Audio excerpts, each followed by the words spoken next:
Halo Tribuners, Inara Rusli rupanya sudah tidak tinggal serumah lagi dengan suami sirinya yaitu Insanul Fahmi. Hal itu disampaikan langsung oleh tim kuasa hukumnya yaitu dari Daru Putni dan juga Herlinda, di mana Inara Rusli dan juga Insanul Fahmi sudah tinggal serumah selama beberapa bulan terakhir ini. Daru mengatakan ia dan Inara sering bertemu untuk membahas masalah yang sedang dihadapi. Namun dalam pertemuan itu Inara Rusli tidak ditemani oleh Insanul Fahmi. Dan hal itu sudah terjadi beberapa kali sehingga Daru sempat menanyakan kepada Inara mengenai kondisi rumah tangganya dengan Insanul Fahmi, dan Daru menyampaikan kalau rumah pernikahan Siri Inara dan juga Insanul sudah tidak seharmonis dulu, tepatnya tidak seharmonis ketika mereka masih bersama sejak Agustus sampai November 2025 lalu. Dan Daru juga menyampaikan kalau Inara Rusli sudah siap jika nantinya pernikahan sirinya berakhir dengan Insanul, di mana Insanul mengatakan kalau ia ingin kembali lagi dengan istri sahnya yaitu Wardah Tinamawa yang saat ini berada di Medan, Sumatera Utara. Namun diungkapkan oleh Daru kalau Inara Rusli juga siap menerima Insanul Fahmi jika mereka mau melanjutkan lagi pernikahan sirinya. Tapi menurut Daru, Inara juga sudah siap jika nantinya ditinggalkan oleh Insanul Fahmi. Berikut keterangan dari Daru Putni, tim kuasa hukum dari Inara Rusli. Sampai udah keluarin foto-foto pernikahan atau foto-foto rumah tangga sama Mawa yang dulu bang gitu. Sekarang gimana bang update rumah tangganya Inara dengan Insan bang? Ya, update saat ini sih sebetulnya dengan Insanul itu ingin kembali ke Mawa seperti itu. Ya kan, mereka karena suami istri yang sudah punya buku nikah. Jadi wajar-wajar aja mereka memang sampai saat ini masih suami istri. Terhadap Inara, ya mungkin hubungannya tidak sebagus sebelumnya. Seperti itu. Mereka juga jarang mereka terlihat berdua. Kami pun sering berkunjung ketemu, ya kan, di luar. Itu juga Inara juga tidak ada pendampingan dari Insanul, gitu loh. Kalau kita melihat bahwa sudah mulai ada jarak, tapi apakah itu benar atau tidaknya hanya mereka lah yang tahu, seperti itu. Karena kami melihatnya sih arahnya seperti itu. Tapi udah ada bentuk talak atau dilepas mungkin bang sama Insan bang? Sudah ada talak atau dilepas mungkin Inaranya sama Insan? Sejauh ini sih belum, karena kalau toh ada hal yang sifatnya talak, untuk kami pasti tahu. Seperti itu. Pak, dari kuasa hukum Insan kan menyatakan Inara sama Insan sudah pisah rumah. Sejak kapan sih Pak mungkin untuk? Sebetulnya gejala itu dari mulai akhir Desember. Dari mulai akhir Desember, di minggu ketiga, minggu keempat, itu memang ada gejala ke sana. Tetapi memang jujur aja, Inara pun juga sudah siap dengan kondisi hal terburuk apapun. Bila mana memang Insanul harus melepas Inara pun juga sudah siap. Bang, kalau nggak salah dari pengacara Insanul bilang Insanul dikasih waktu sama Inara untuk menyelesaikan masalah ini sebelum puasa gitu. Bener nggak sih bang, dan seperti apa gitu? Nah ini kalau udah bicara ke Insanul, saya kadang kurang update nih kebenarannya seperti itu. Bang, berarti statusnya masih digantung ya bang? Inara ini sama Insanul bang? Dicerai enggak, terus dipertahankan juga udah agak enggak? Ya, jadi dibilang menggantung sih enggak juga ya. Ya mereka juga pasti masih berkomunikasi, pasti mereka juga satu dua sekali pasti masih ketemu. Cuma tidak semesra yang kalau kita bicara November, awal-awal Desember, seperti itu. Sudah mulai, apalagi masuk Januari, saya melihatnya mereka berjalan sendiri-sendiri, seperti itu. Bang, Inara ada sakit hati nggak sih bang, kayak habis manis pah dibuang nih bang, terus Insanul balik lagi ke istri pertama? Saya yakin dari awal pun, karena awalnya kan Inara juga tidak tahu bahwa Insanul sudah beristri. Tapi dengan adanya seperti ini, ya lambat laun dia juga siap, dan dia harus siap Inara dengan kondisi yang ada. Karena ya biar gimana pun Insanul masih punya istri sahnya yang adalah Mawa. Kalau memang dia mau kembali, itu haknya dia untuk kembali, gitu. Jadi intinya Inara pun siap. Tapi Inara sendiri mau mempertahankan atau mau melepas Pak? Nah itu saya Inara bila keinginan Inara sebetulnya mau mempertahankan, tetapi ya kan dengan suatu kondisi-kondisi yang memang nggak memungkinkan, dia juga siap untuk berpisah.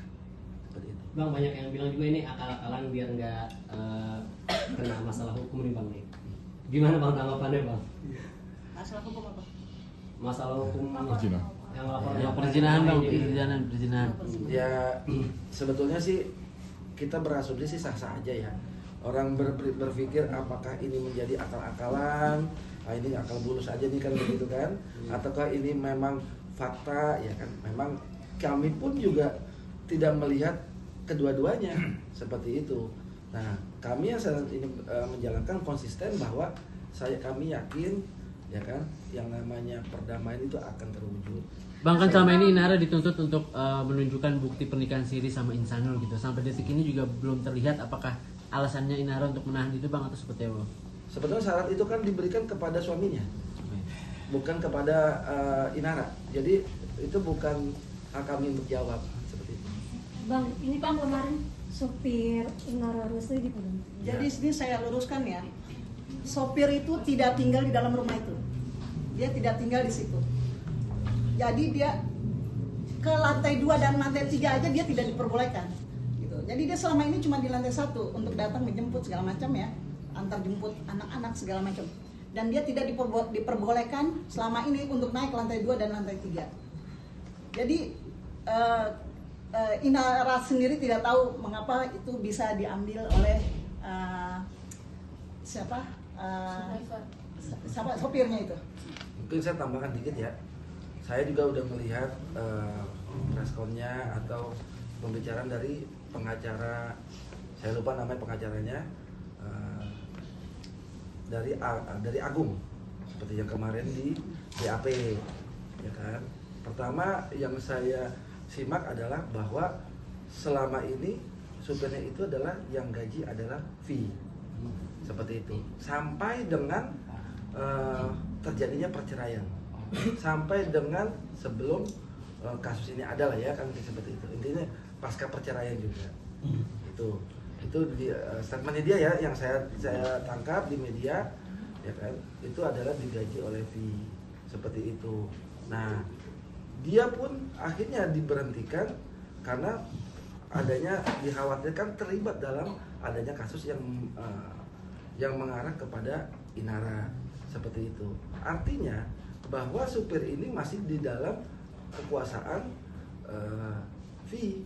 Logika kita begitu. Kenapa? Karena di situ ada gaji yang masih diberikan, yang harusnya haknya Inara setelah pasca pengadilan, pasca perceraian itu kan sudah termasuk untuk gaji ART, mungkin di situ ada babysitter, di situ mungkin ada supir. Artinya harusnya yang menggaji adalah Inara sendiri. Nah, ini kan statementnya dari pengacara, kalau saya dengar adalah seperti itu. Berhentinya daripada supirnya nanti kena ikut supaya tidak ikut campur atau ikut dalam serta di situ. Nah, ini kan saya melihat bahwa berarti kalau begitu kan mereka masih digaji oleh sebelum terjadinya adanya CCTV tersebut. Nah, ketiga saya melihat gini, kalau toh kita punya supir, punya AR dan sebagainya yang kita gaji, itu nggak mungkin mereka berani. Mau kita ditemukan ada suara apa, kecuali memang ada indikasi di situ pidana pembunuhan atau apa, mungkin lain persoalan kan gitu kan. Nah, apapun yang dia dengar, ya nggak mungkin juga kalau kita punya karyawan yang kita gaji tiba-tiba berinisiatif, ya kan, bukannya menanyakan tetapi adalah dia melihat dari memori atau dia melihat dari CCTV ada apa sih seperti itu. Yang nggak berani juga seperti itu, logika kami seperti itu. Makanya kami tidak banyak intervensi kepada Barreskrim masalah illegal akses. Kami menghormati, itu juga banyak temuan-temuan yang kami juga tidak tahu, karena yang kami ucapkan adalah apa yang kami lihat di media. Ada hal-hal yang sebetulnya bisa menjadi suatu temuan lah seperti ini. Bang, untuk RG kan ditolak, masih ada usaha untuk perdamaian atau seperti apa sekarang? Ya. RG itu tetap sampai kasus ini mau dilarikan kemana. Misal kalau memang dia sudah naik di P21, kan kita bisa lakukan juga RJ itu di kejaksaan. Jadi sampai kapanpun RJ itu tetap kita upayakan. Artinya gini, RJ itu adalah kita ajukan di Polda. Tetapi kan kita bisa mengupayakan perdamaian di luar Polda sendiri. Ya kan, itu kami yakin insya Allah memang perdamaian itu akan terwujud karena kita kembali bahwa ini mereka adalah suami istri. Gitu. Saya yakin itu ada jalan keluar. Bang, ini kan Mawa serius banget nih buat laporan perizinan ini. Kalau misalkan nanti RJ atau perdamaian tidak terjadi, Inara juga sudah menyiapkan diri untuk menerima hal pahit gitu, misalkan proses ini terus sampai akhirnya ada putusan hukum yang mutlak gitu dari pengadilan. Pada prinsipnya mereka siap, walaupun memang yang ditekankan adalah prioritas adalah kita bisa berdamai. Ya kan? Kenapa? Karena ini menjadi presiden buruk. Apa yang menjadi presiden buruk? Ini adalah antar suami istri. Yang satu istri sahnya pertama, yang satu istri sahnya kedua. Sama-sama lingkup suami istri semua.